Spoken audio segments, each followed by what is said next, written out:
திருச்சியில முதல் முறையா ஏவியேஷன் ஒர்க் ஷாப் நடக்குது. எங்க நடக்குதுன்னு பார்க்கலாமா? தில்லைநகர் 10th கிராஸ்ல நம்ம 80 ஃபீட் ரோட்ல இருக்கிற ஒன் அண்ட் ஒன்லி ராம் ரெஸ்டாரண்ட்ல நவம்பர் 23 மத்தியானம் 2 மணில இருந்து 6 மணி வரைக்கும் நடக்க போகுது. என்னென்ன நடக்க போகுது பார்க்கலாமா? Aviation rewinding, Path and people of aviation,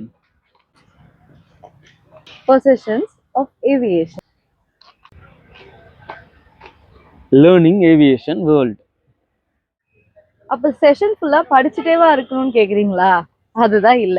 ஒவ்வொரு செஷனுக்கு நடுவுல fun activities and games waiting. அவ்வளவுதானா? இன்னும் இருக்கு. அன்லிமிட்டடா ஸ்நாக்ஸும் ஹாட் பெவரேஜஸும் இருக்கு. இது எல்லாத்துக்கும் மேல இந்த ஒர்க் ஷாப் நீங்க அட்டென்ட் பண்ணீங்கன்னா ISO அப்ரூவ்ட் ஆர்கனைசேஷன்ல இருந்து உங்களுக்கு சர்டிபிகேட்ஸும் உண்டு. சொல்லாதீங்க. நவம்பர் 23 அன்னைக்கு ஆஃப்டர்நூன் 2 o'clock மீட் பண்ணலாம். பாய்.